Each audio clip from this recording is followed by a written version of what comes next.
I'm interested in trees of all kinds, and I'm especially interested in the world of the treetops, of the canopy.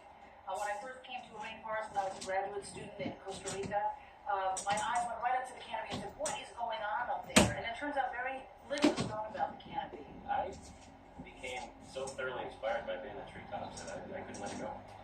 You know, it's a place that most people don't ever see. And it grabs you as soon as you're there. It's hard to come down.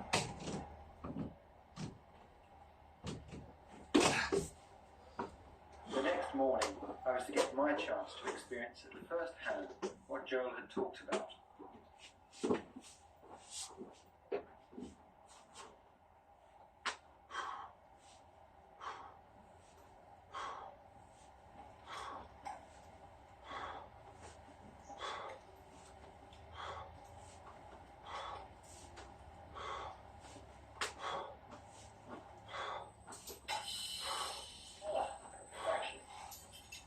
Very exciting. All the rainforests I've been to, I've never been tuned to do what we're about to do today. And it's frustrating when you're in the forest. You like trees, you like forests, if you can't see out, you can actually see what they look like. So, not only will I get a chance to see from above, like you get from the lake, but also close to it, not remote.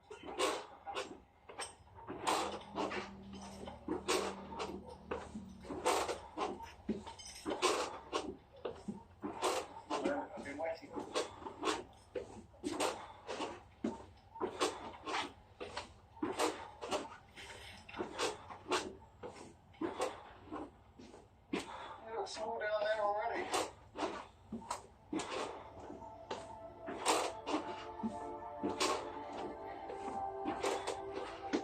It's great coming up because all the way up, there are different levels, different sizes of trees. It's tremendous to be able to look down and see it from the sort of tree's perspective.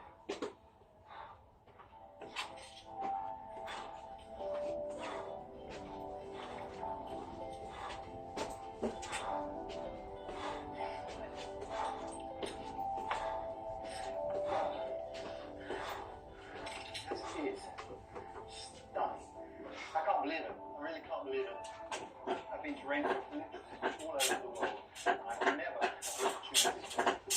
This is staggering. I'm quite taken aback by it. It's amazing.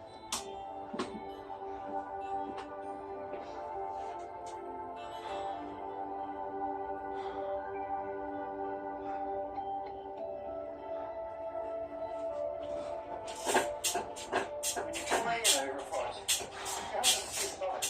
When you start high, you look down and you see moss. As your plane starts to come in low, you see broccoli. And then you see trees, and you see sometimes fruits and parrots and monkeys, occasionally an Indian raccoon on the river. Well, that's it. Here I can reach out and touch it. And it's just amazing. Absolutely amazing. I can't tell you, you spend months and months on the ground, and you never see what the real life of this ecosystem is. It's gobsmacking. It's awesome. So how does it work? Tell me how it works. Well, this is really, it sort of depends on where you want to start. This upper canopy is really where probably about 90% of the energy is captured by these leaves. And by photosynthesis, since they get this direct sunlight, as you go down, you'll see that it gradually gets darker and darker. So as you get down to the forest floor, you've only got about 2% of the sunlight left. So all the plants on the forest floor are very well adapted to very, very dark conditions. But these trees have really had to fight to get up here, haven't they? That's right. Basically, it's been sort of this game of competition that when seedlings start on the ground, some of them require a gap. Sometimes they can just wait it out, wait for a tree fall, and then they're ready to go. And they just start growing vertically without branches. They're investing all of their energy just getting up. Once they get up there, you can see the architecture of these trees are spreading out their crowns now that they're up here to maximize the interception and capture of energy. Yeah. What are the discoveries you've made so far? Well, part of what I've been working on is trying to understand how what goes on in the canopy relates to the forest as a whole. How nutrients that are captured by ferns and bromeliads and plants that go here, how they return to the whole forest. And it turns out they're actually very important in terms of bringing in more nutrients by These are the plants that actually sort of live on the main tree. That's right. Yeah. And they don't get their nutrients from the ground or the tree. They get them from the rainfall and the mist and the dust that comes So from what they can trap. Exactly. And once they trap it and grow on it, when they die and fall down to the forest floor, of course those nutrients are joining the dance of the nutrient cycling of the forest as a whole. So they sort of serve as nutrient sponges for the forest. Many, many plants, many insects, you never see them on the forest floor. And so part of the work of my students, my colleagues, and I have been simply to categorize and collect the plants that grow up here. I wish everyone could see it. I do too. I do too. But for me, you filled in a piece that was missing. I'm so delighted that we got to Very bring them up here, special. Ray. Very special.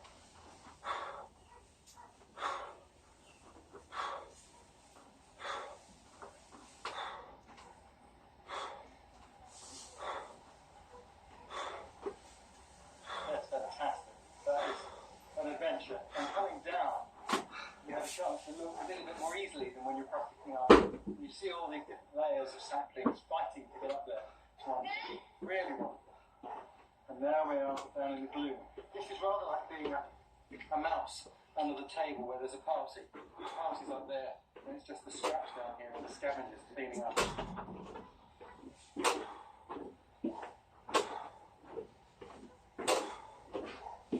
Jesus Rivas is one of Venezuela's best-known scientists. So it was a real treat for me to explore our immediate surroundings with him, for his unique perspective on the local animals.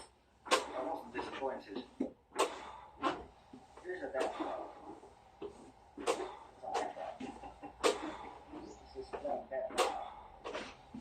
So that's his defense mechanism, isn't it? Yes, when many predators don't get interest in dead animals, they just want to make sure this very fresh and alive. Any chance it has, you will come back to that.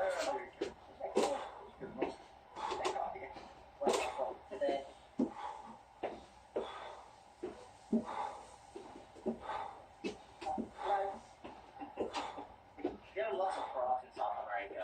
You have a two-thirds of the frogs, of the total number of species of the world, you find it in South America.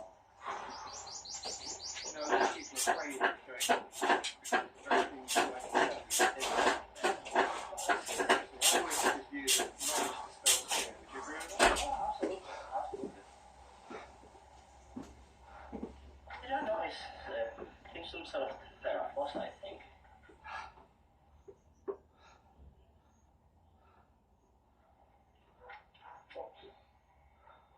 Doesn't like to stay on the hand.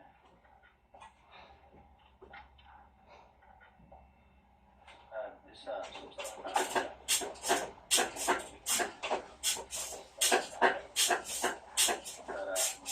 I know this might be a new species for all that we know.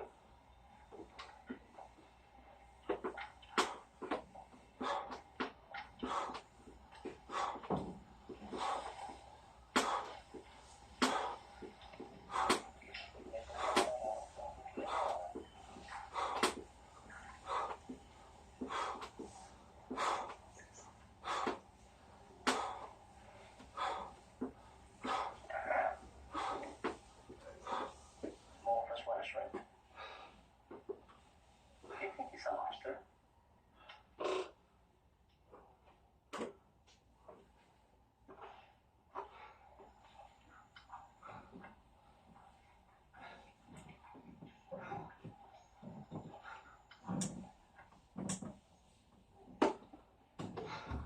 This is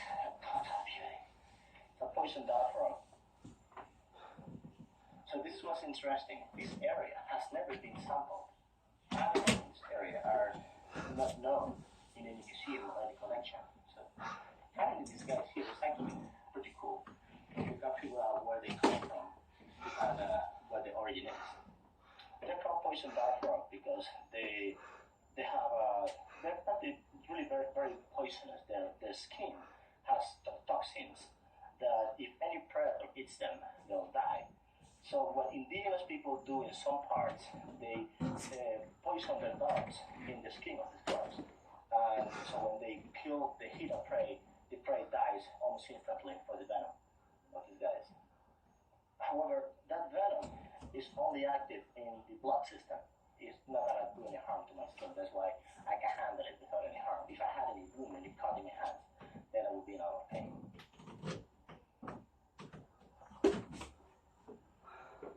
You get that flavor. This is not bad. Sometimes they need to be really harassed to release the toxin. That's it.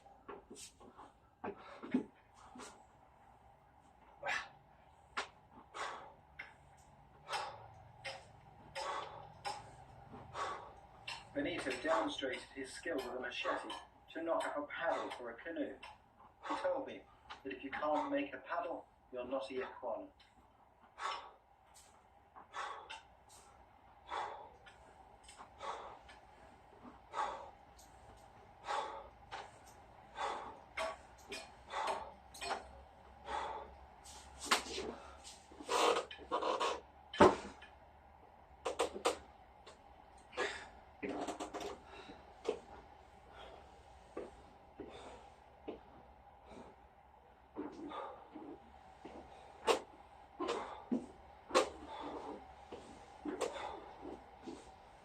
Several translations of what Yquana means, but the one that rang most true was that peoples have come by boat.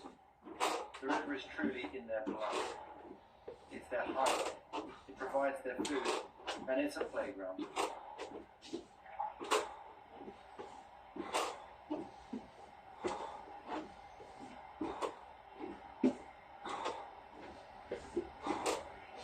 I've rarely seen anyone more at home on the wood.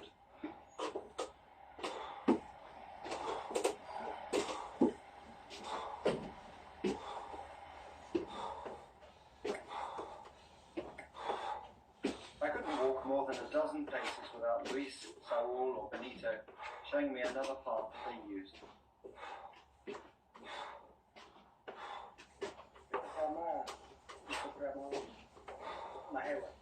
We call it Sahewa.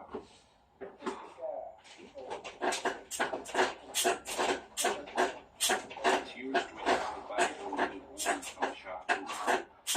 It helps to heal the wound.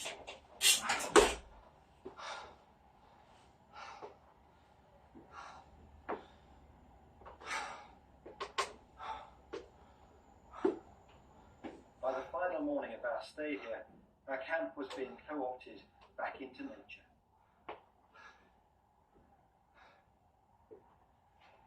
I felt right at home and very sad to have to go.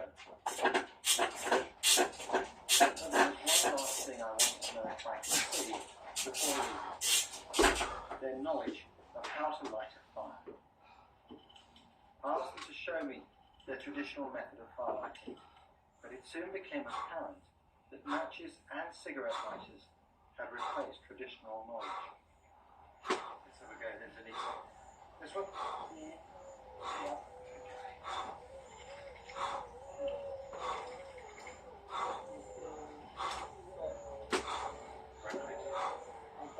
We stick it in a longer stick.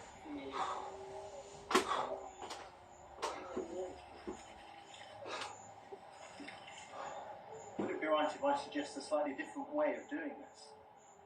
Dice que sí, estaría bien si él puede sugerir una forma nueva de hacer fuego. Because I think we can make fire with those things. Como ahorita, sí. Yeah. Como nosotros, como estamos ahora, nosotros no lo vimos tampoco en el trabajo. Y haven't seen how to make fire. That's cool, I understand. Solamente lo escuchamos así nada más como they have heard about it, but they've never seen it. My normal work is teaching these skills. It would be a privilege if I could actually show you what I know of this technique. I need their help though, because I need a good stick to push this into.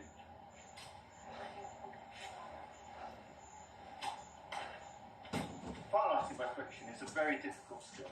For a man here to admit that he can't make fire in the forest when he can do everything else, that takes a real sense of courage, I think. It's a real testament to the strength of character of these people. And it's very difficult for me to broach that issue without broach that issue without questioning his manhood. And we've been able to get past that stage. Hopefully, we'll make some fire hits today, and we'll put that skill back. What I'm going to show them is the way I make fire. And it may be that this is slightly different to their cultural way of making fire. But I think at the end of the day, what is important is the ability to go into the forest and find fire from what nature provides. Because this drill is a little bit too short, what we're going to do is we're going to attempt to lengthen it with another stick, which needs to be dry.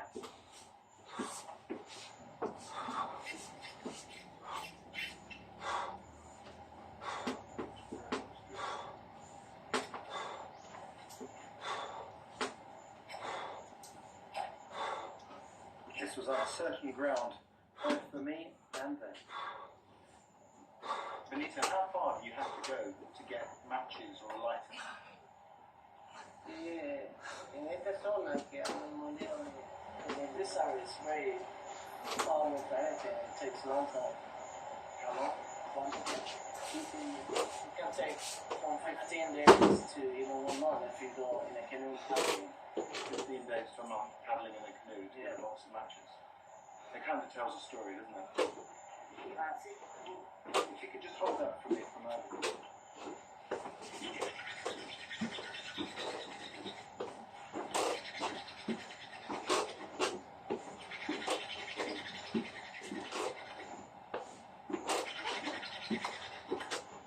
When I drill, a powder will collect, and that will eventually start to glow.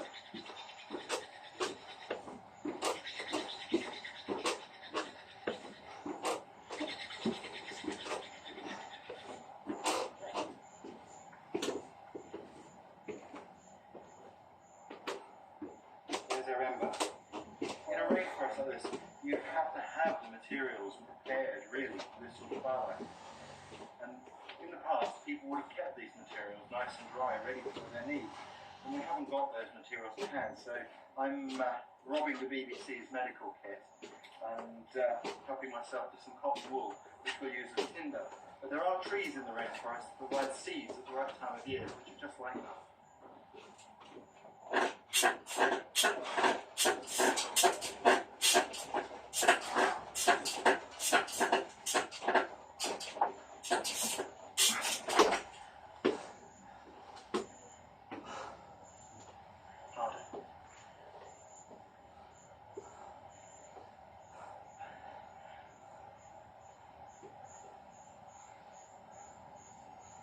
One of the things with the rainforest is so humid today that this isn't catching fire straight away. It's not the ideal tinder, but we have got fire now.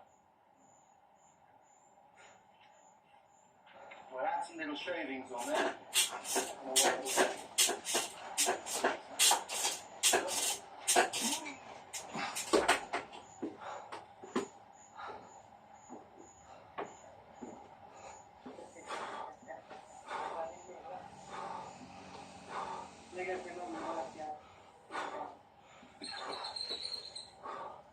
Some years ago, we worked on an island in the middle of the Pacific Ocean, and the people there still keep these skills alive because, like you, they're a long way from to the outside world.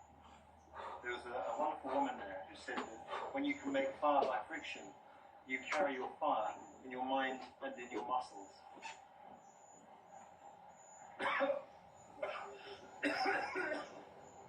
Oh dear. Don't smoke that stuff. God.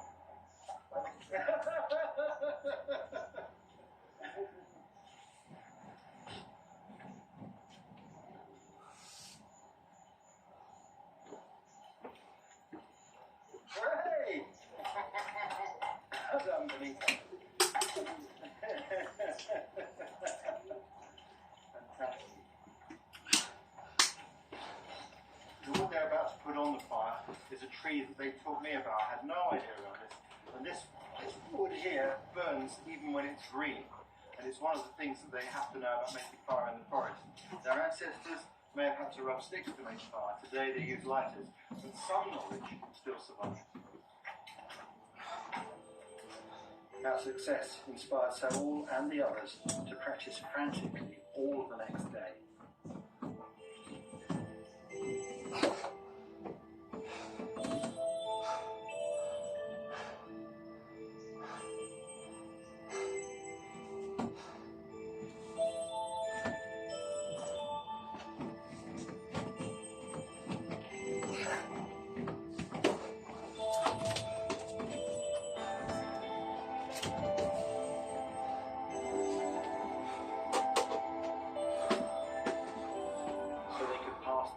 discovered knowledge onto the next generation.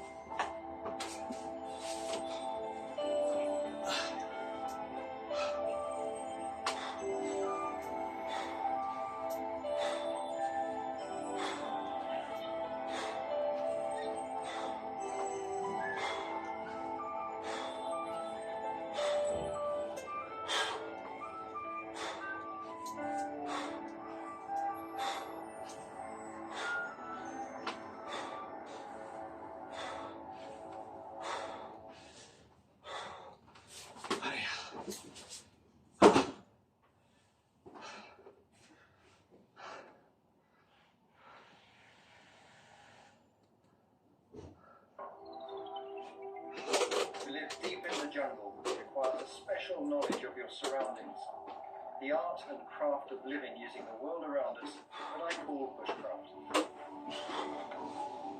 It's a way of life that's still very much alive with the Ecuador of Venezuela, who I spent the last week with.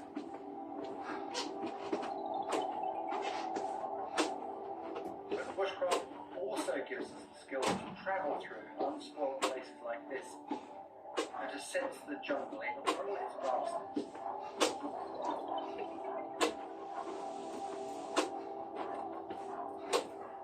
Today I'm going to follow a traditional trading route that links the Iguana people deep in the rainforest with another group of people called the Pamon, who live on the edge of the rainforest where it turns to slab. I'm in the Amazon jungle in Venezuela, near the Brazilian border.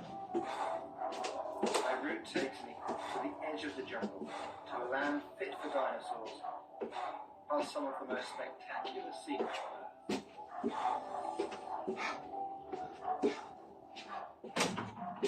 Today's program celebrates journeys through this incredible environment, from the earliest explorers drawn by the natural history of the jungle to lovers separated by the greatest river on Earth. My journey is a personal journey. Trekking through the jungle is a fabulous experience.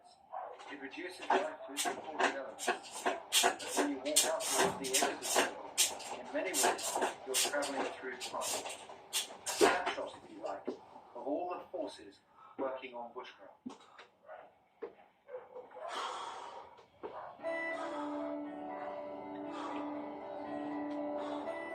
In some ways, my journey started last week. I just spent 10 days deep in the forest at the start of this trading route with some very special people from the Iguana village of Kanarakuni. The place they live in is so remote that they rely on bushcraft, their knowledge of the natural world and how to use it to provide everything they need to live: food, shelter, medicine. For centuries, they relied on trading paths to obtain the few things their surroundings provided. Like so many indigenous groups around the world, I found their way of life so appealing. It's something that starts when they are born and stays with them all their life, so I was just as struck by the skill of the children on the water as I was by the incredible depth of knowledge of Luis, one of the village elders. At every turn, either he, Saul, or Benito would want to stop and show me some plant or leaf they have a use for.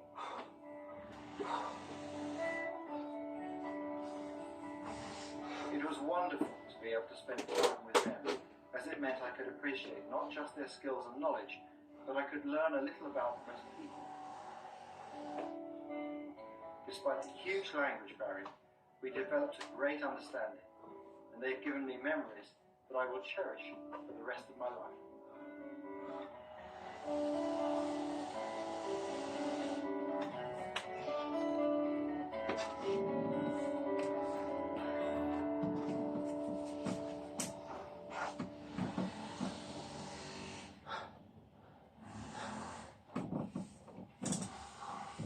Of course, I'm not the first person to spend time with the Iguana.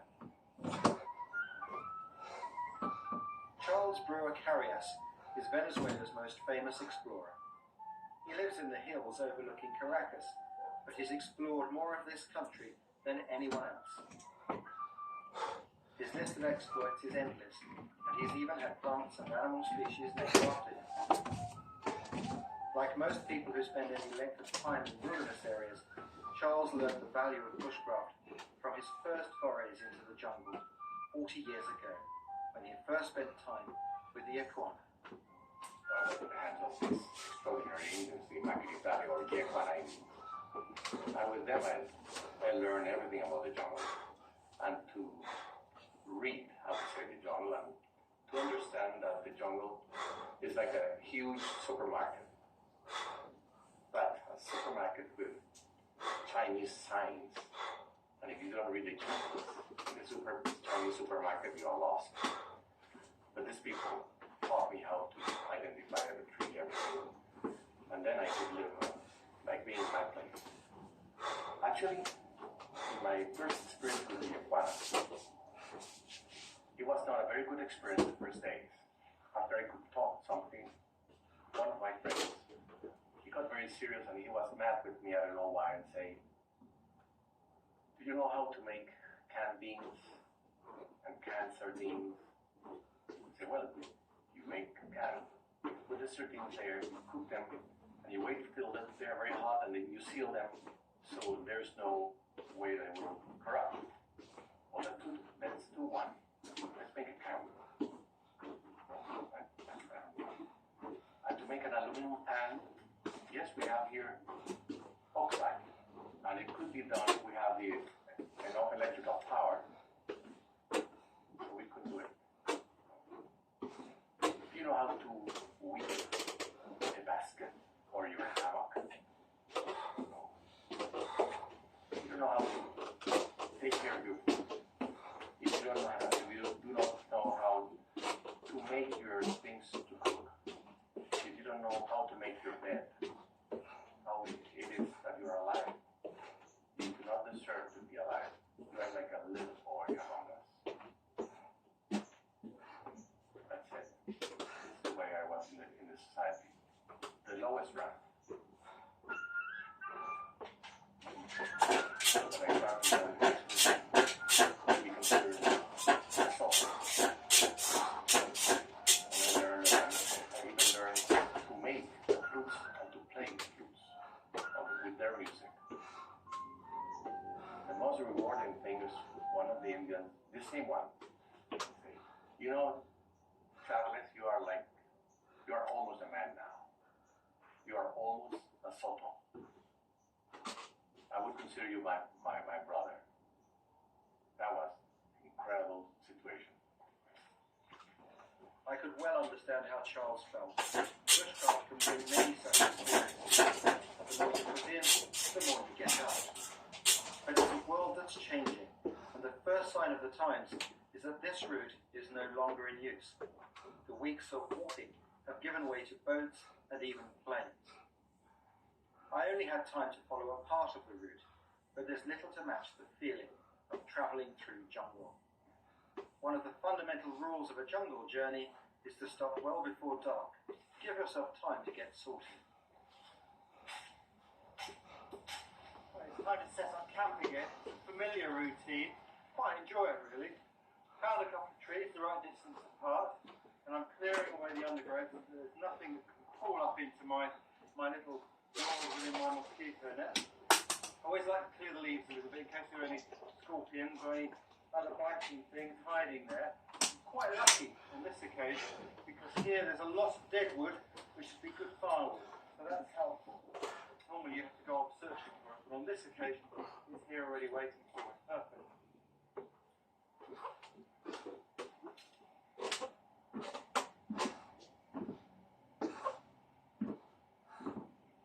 You need to know just 3 knots to set up your camp. All of them quick release knots.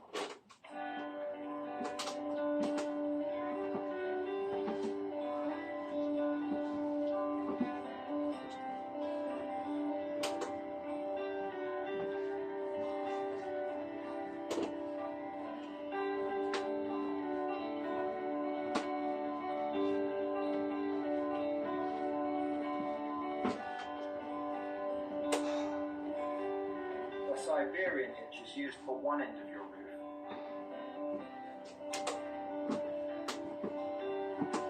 The knot at the other end provides tension. The last thing I need is the roof bowing when it rains and acting as a huge basin to tip water onto me. The adjustable knots on the edge make everything flat and taut.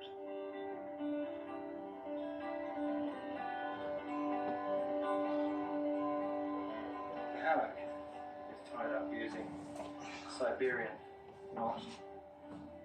For extra security, because I'm obviously going to be putting my weight on this to make sure it doesn't slip, I pull an extra loop through this loop here, just to lock it in place. That makes it secure. So tie it. Now, tied it at a convenient height here. And now I slide it up the tree higher than my top guideline.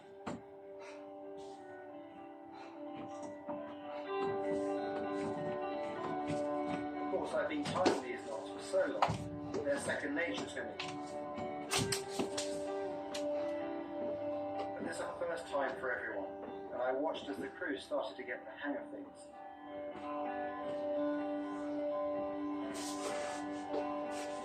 One of the great things about any journey is that it gives everyone a chance to learn.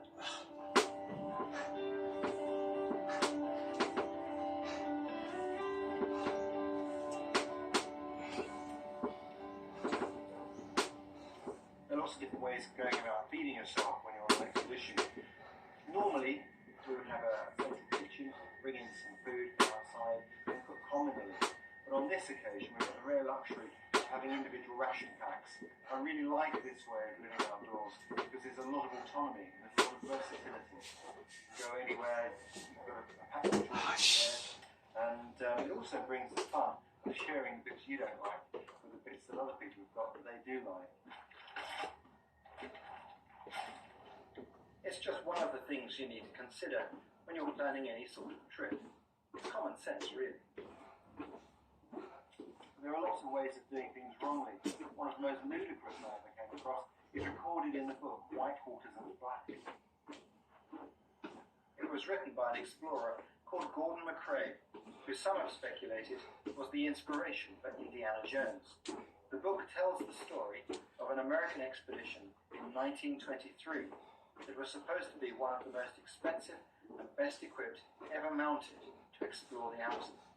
McCrae wasn't in charge of this expedition, however, and the record of it is a litany of one mistake after another.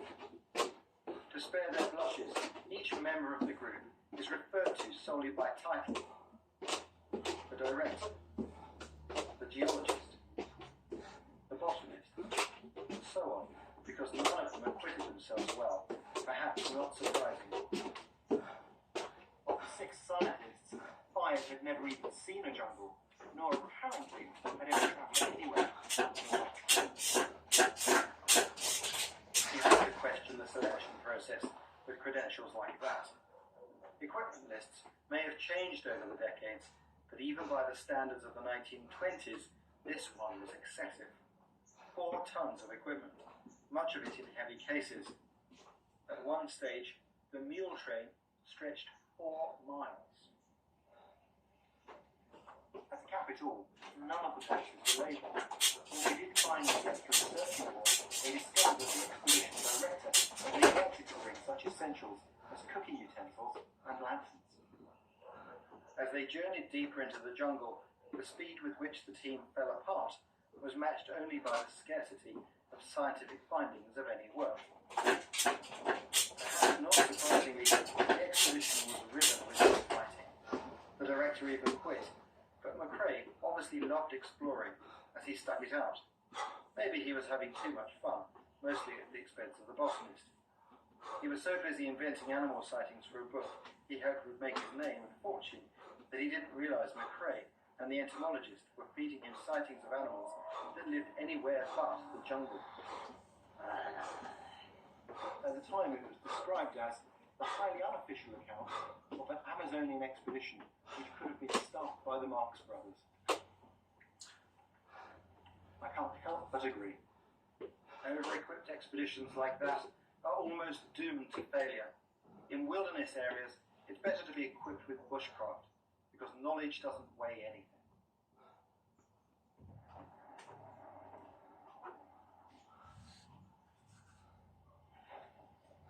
The way I pack my camp away is actually more important than the way I pitch it, because I want everything to be in the order that I want to find it, so that at the end of the day, when I come to set up again, it's tired or it's dark or it's raining, I don't want any tangles. I'm going to put my camp up straight away.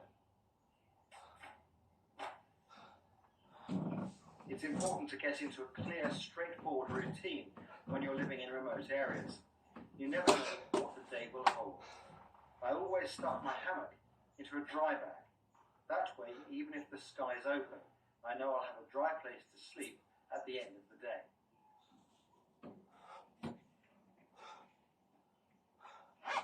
This is where you really get the benefit of all those quick release knots, especially if it's wet, when a well-practiced routine gives all the speed you need.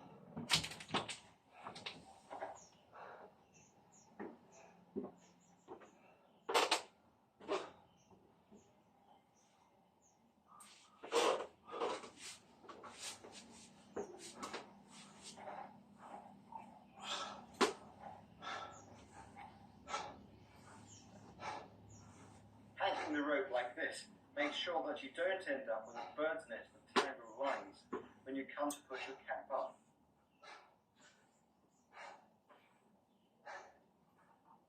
It's this sort of attention to detail that makes all the difference in bushcraft.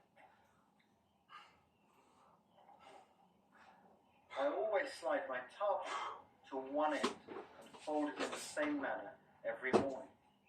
Remember, the aim is to pack all this as small as humanly possible. After all, everything has to fit into the rucksack on your back. It's hard to describe the sense of satisfaction this sort of routine brings, but there is a great stillness to be gained from taking responsibility for your own comfort and well-being day after day. Leaving one end of the root line tied to the tree is just one of my little tricks that makes it easier to roll up the tarp and safer as you're not kneeling on the ground.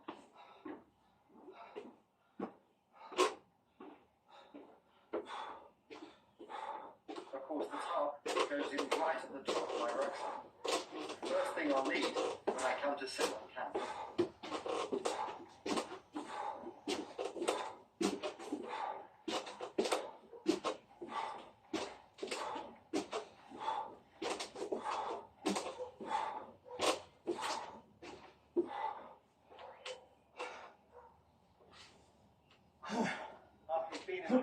For a couple of weeks, the routine of life takes over, and you start to notice the details of the world around you. You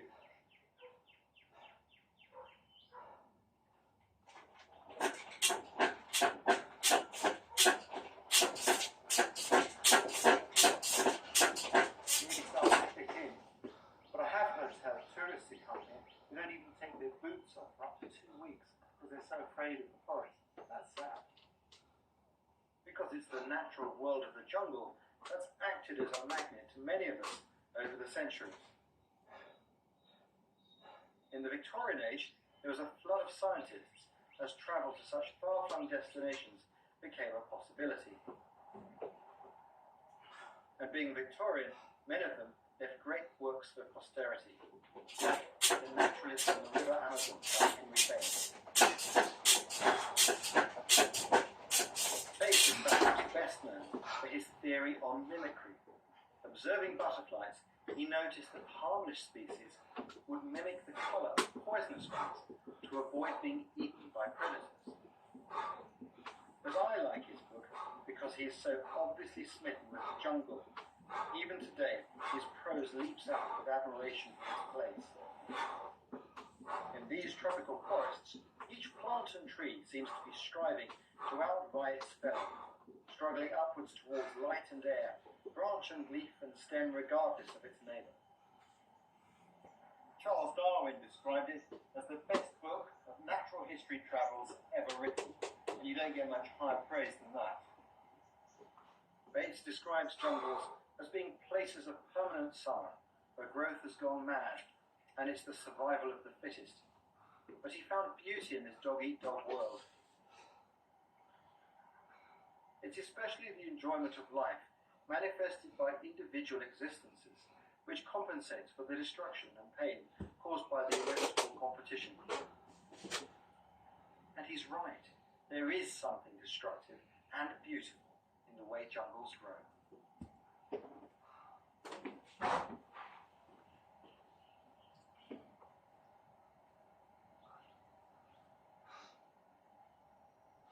I've been to this area before.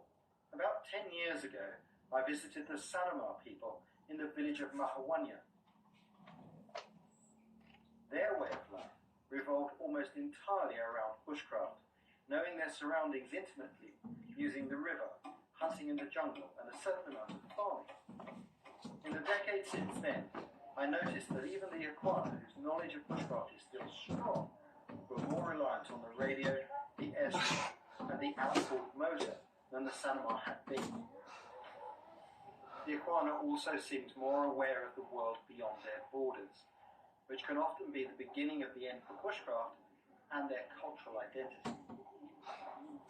With the Sanamar, I went into the jungle to see how they gather one of the basic jungle foods. This may look like a lot of effort, but it's the detailed knowledge of what to look for that makes it worthwhile. By selecting the right tree, they only needed to take one down, and the reward was a huge chunk of fresh food and a great source of carbohydrates.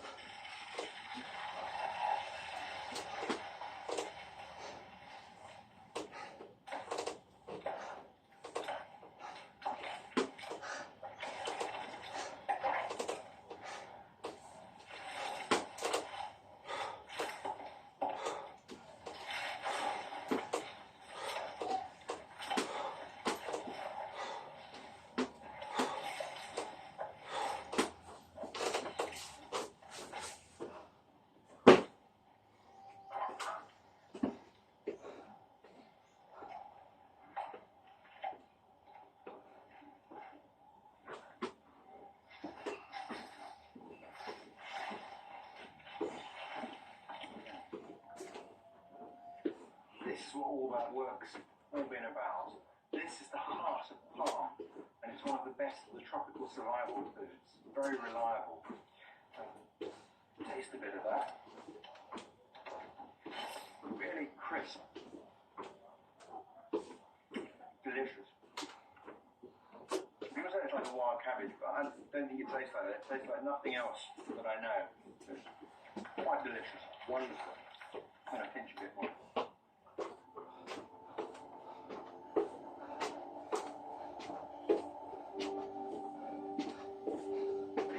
Today's increasingly motorized world, the jungle still holds hidden secrets. Places like this, where traders would have cooled off from the heat of the day.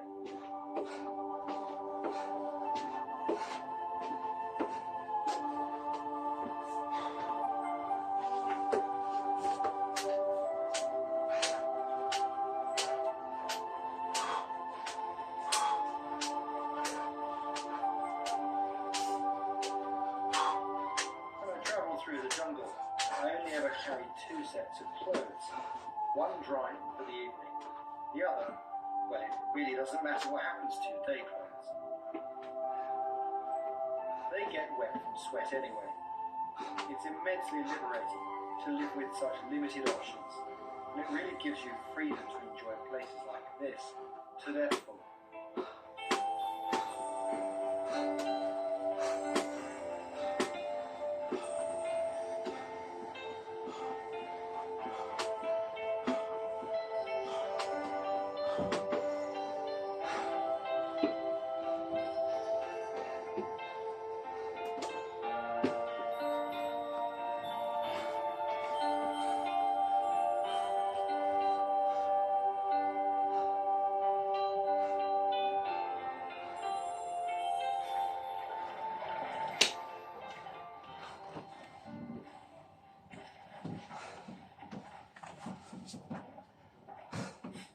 The first job to do at every campsite is to clear the ground where you intend to pitch your hammock.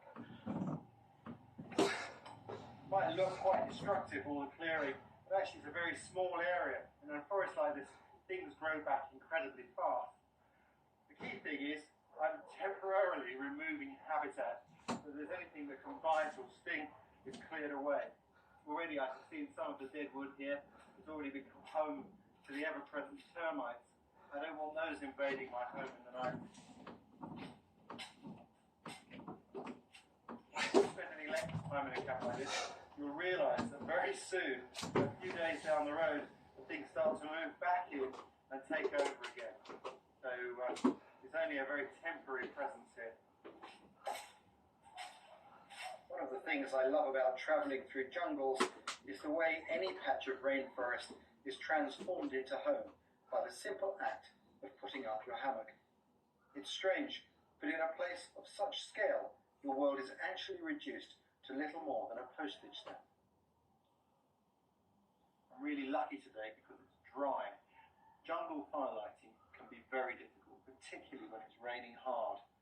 First thing you have to do is arrange some sort of cover in wet weather, probably using a tarp or some big leaves. Then there are a couple of other useful tips. And the first is to feather wood like the locals do. What they do is they look for wood that is dry and standing. They know that a big piece of wood is going to be dry in its middle, and they look particularly for wood that is white. What you do is support the stick on your shoulder, like so, and then using two hands on the machete, push down.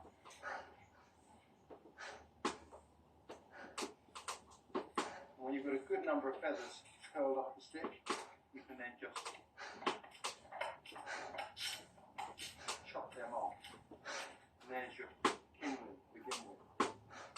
But even that isn't sometimes enough.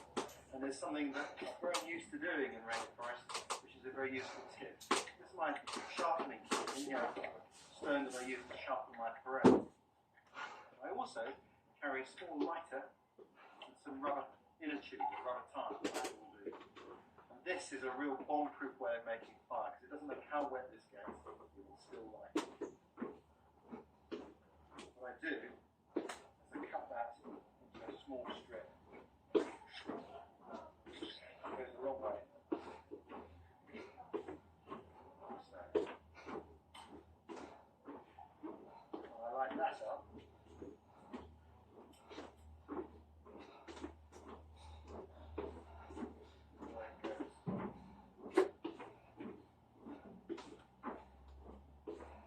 wherever I go, there really is no substitute for a fire at the end of the day. It keeps the bugs away, and it connects deeply with something within us.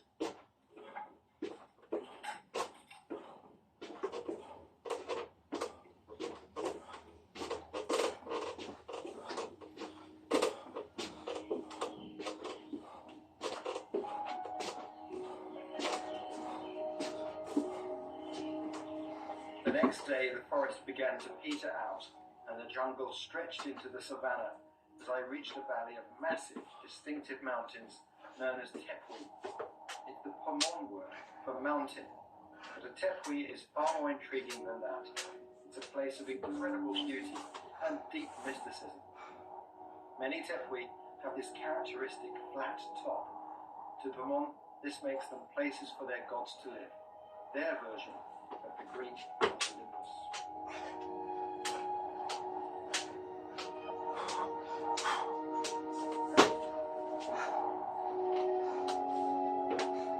Another common myth among many of the people of this area is that the tepui are the remains of the tree of life, the base of the trunk which was left when it fell, creating the jungle with its leaves and the rivers with its branches. Staring at them, I could understand how these myths grew up. Tepui are made of some of the oldest rocks on Earth, billions of years old. In fact, they're so old that there are no fossils to be found in them. They come from a time before life was evident on Earth. Some are huge. You could fit a city the size of London on the biggest, and they tower over their surroundings, rising almost 2 kilometers straight up. They are a mysterious ancient landscape, cut off from the rest of the world, making them a unique habitat. Standing here, it's easy to see how they were the inspiration for Conan Doyle's Lost World.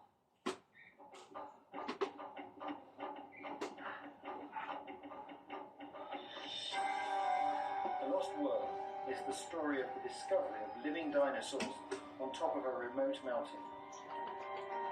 It was written by Conan Doyle in 1902 and was inspired when he attended a lecture given at the Royal Geographical Society by the first Europeans to climb a Tetbury, Everard Inturn and Harry I. Perkins.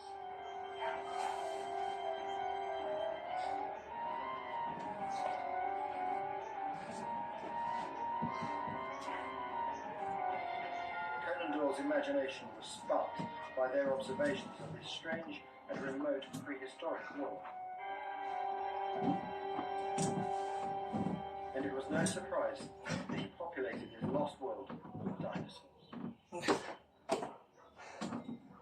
In the Victorian era, it was a passion of dinosaurs. So places so isolated, you were trying to find living dinosaurs. And the real fact is that they are still living there. The plants that you can find there. They're evolving from the Cretaceous. So, to Conan Doyle or to Hitler, it would be very easy to find or to discover some kind of dinosaur. And still, there are people who swear that they have seen dinosaurs. I don't know what they smoke, but actually, dinosaurs for me are the things that I see on the correct size, not huge. But in the Swiss, some places you can be like God. You can create. You are the first person in one of these mountains, and many of these places and mountains are absolutely unexplored still. And when you are in the top of the mountain, you say, let it be this drosera. And this little carnivorous plant is a new species. And no one ever seen that plant. And you give it to the world. And you send to some specialist and say, name this. So you are creating things that never existed. Forms, shapes, leaves, colors that no one has described before. So you feel that incredible power of making things appear. You don't look down. They disappear forever. You look at them, you create them. This is the experience and the feeling I have on top of the Tetbury. One of these Tetbury is home to the highest waterfall on Earth, Angel Falls, almost a kilometre high. The falls got their name from a pilot and adventurer in the 1930s called Jimmy Angel. Like many before him, he was certain that he'd spotted gold on the Tetbury from his plane. His only problem was how to get at the gold. It's not easy to land on a Tetbury. After checking for a suitable way down, he decided it was worth the risk.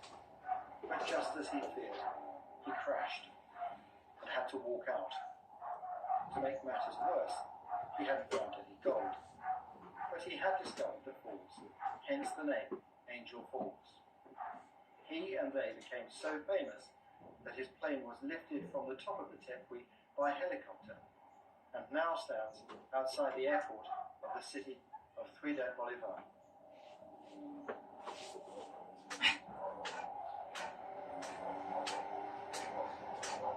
By now I was well into my journey, enjoying the routine and savouring the feeling of being out on the trail.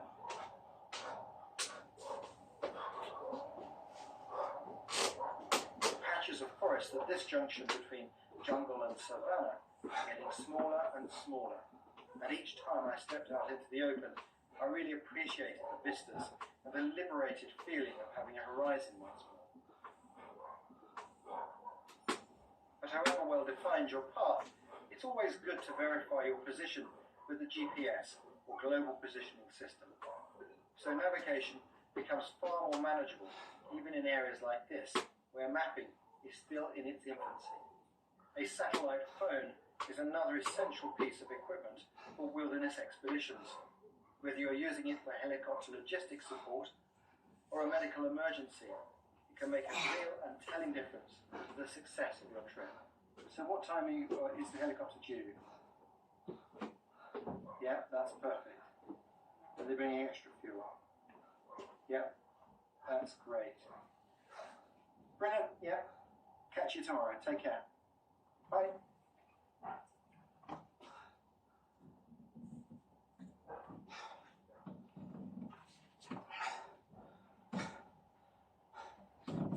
In this age of GPS, satellite phones and air travel, it's sometimes hard to imagine the hardships and timescales of some of the earliest visitors to this region.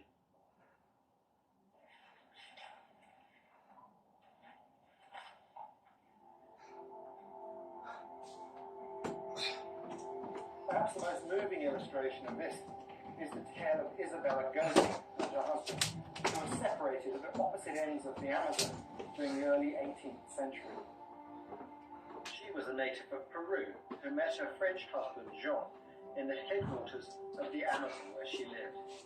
He was taking part in an attempt to measure the circumference of the earth. By the time the job was over, they had had 2 children and were expecting a third. So Isabella stayed put while Jean set off to arrange passage home to France. He wouldn't see his wife again for 20 years. Isabella had to endure heartbreak and uncertainty as her children died of disease, and she waited anxiously for news of her husband. For over a decade, Jean struggled to find a way back to his wife and family. I can scarcely imagine how she must have felt when over 10 years after Jean had left, Isabella heard rumours that a boat had finally been sent upriver to collect her. Were the rumours true? And if so, which of the many rivers that formed the headwaters of the Amazon was it waiting? Even today, mapping of the Amazon is sketchy at best. But in the 1760s, she wouldn't have had a clue where she was. Nonetheless, Isabella wasn't going to let her chance pass. And so she set out on the arduous journey with a small group of family and friends. Any journey through jungle is difficult, but travelling to an uncertain destination without even knowing when your husband was alive must have been terrible. Incredibly, she did meet up with the boat, but her troubles were far from over. Arriving at a village destroyed by smallpox, her crew deserted, but she had made it this far and wasn't about to turn back. Remember, it's now 16 years since she last saw her husband, and she'd lost 3 children.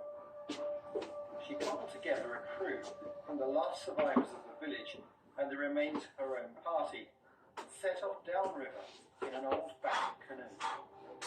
River travel is always hazardous. There are submerged logs, rocks and treacherous currents, and they were hardly the best crew. Progress was difficult to say the least, and her supplies would have been running low. At times, she must have wondered why she had ever set out on such an epic journey.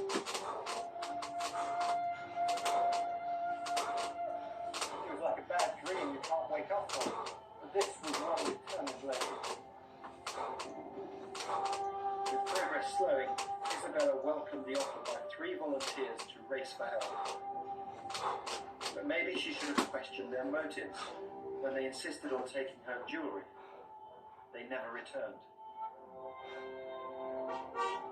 As her party died one by one, Isabella was left with no choice but to try and walk out of the forest on her own. No one knows how far she walked. She would have been delirious with hunger, but what